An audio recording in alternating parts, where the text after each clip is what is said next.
Necesitas reír. I'm Frank Lee, and this is an odd adventure.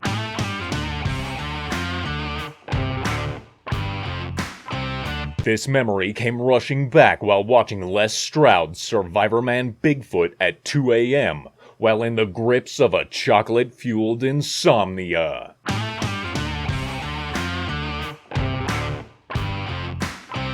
It's one of my many adventures while traveling Bukwa, where there are Sasquatch.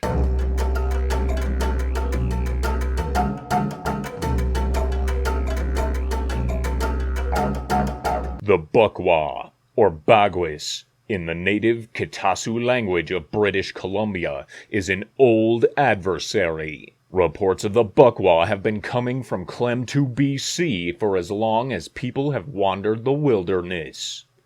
And from the first moment I heard of the Sasquatch, I knew I had to investigate. The 739,000 acres of forested perfection that is the Kitlope Heritage Conservancy is not only a natural beauty, but it houses what could be the largest community of Bigfoot that exists. Because of its remote location, I decided to jump in my personal seaplane and head directly there. Out of respect, I went to the Stewardship Authority to check in with their leadership.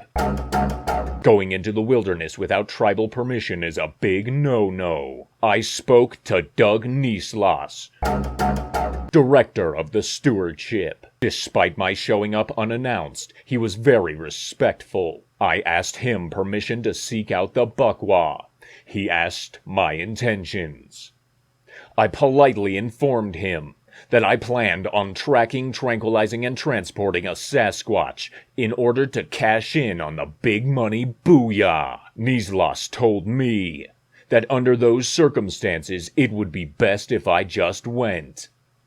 So, I took this as permission to start my hunt. I headed to the Kitasu band store for supplies and information. After loading up on 27 pounds of beef jerky and 22 cases of beer, I asked them, "What do you know about the Bukwa?" The two employees informed me that everyone in the area has had encounters with the Bukwa, but they weren't willing to share the tribal legends because I am not a tribesman.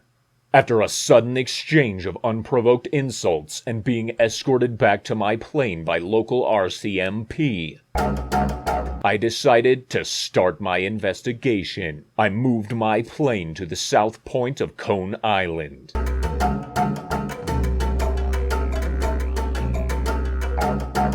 Unloaded my dinghy and crossed over to Keene Point, my gateway to greatness. From there, I headed to Swindle Island's interior. I hiked for 3 hours into the wilderness before I spotted this structure. There have been many theories as to what these structures are, from a family tree to a warning marker and even a way of marking territorial boundaries. But I believe that this is the equivalent of a Sasquatch Lego set, and in my opinion, this is a shit build. I continued to push through the thick brush, looking for more signs of my prey. Moving north, I came across this tree. After close inspection, I noted that the tree had been uprooted, inverted, and shoved back into the ground. No other person has offered a solid explanation for this phenomenon. Over the years, I have come to realize that these are familial grave markers of the Squatch. My infallible instincts were telling me that I was getting close. An overwhelming smell of BO and rot filled the air. The forest thickened, and I started to feel eyes on me, watching. I stopped at the base of a small tree and readied myself, holding my trusty Polaroid camera at the ready. I heard a twig snap, and in an instant, I took this legendary picture. I slung my camera and grabbed my rifle. Just then, another Squatch grabbed me from behind, immobilizing me in its powerful arms. I struggled and screamed, but to no avail. I knew I was now at the mercy of the Bukwa.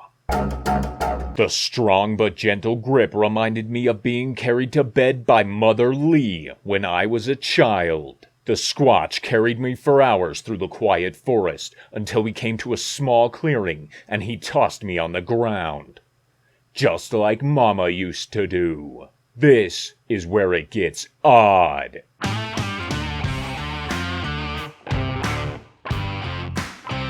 When I rose to my feet, I was shocked at what my eyes beheld. A family of Sasquatch.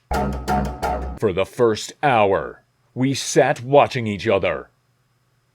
The young one made off with my favorite t-shirt, which I have reproduced for you to buy in the link in the description. After several more hours of watching the Bukwa in their natural habitat, I decided it was time to jump into action. I rushed for my tranquilizer rifle, quickly took sight of my target, and fired. I struck one of the large males, which turned out to be a Frank Lee bad idea.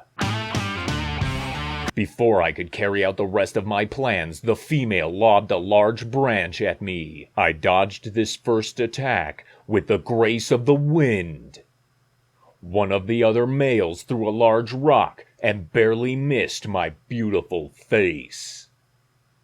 As I was seconds away from claiming my prize, the young Squatch, still wearing my shirt, sucker punched me in the face and the lights went out. When I awoke, I was back on keen point. The thoughts of what had just happened made me feel like I was spinning. The same feeling I get after a 40-mile-an-hour car crash. I went back to my plane and decided to pack it in. My old adversary may have escaped my physical grasp, but thanks to my trusty Polaroid, I have proof that it wasn't just a drug-fueled hallucination. This experience has led to some of the greatest adventures ever undertaken by humankind, which I will share with you later. I'm Frank Lee, and this has been an odd adventure. Have a wonderful day.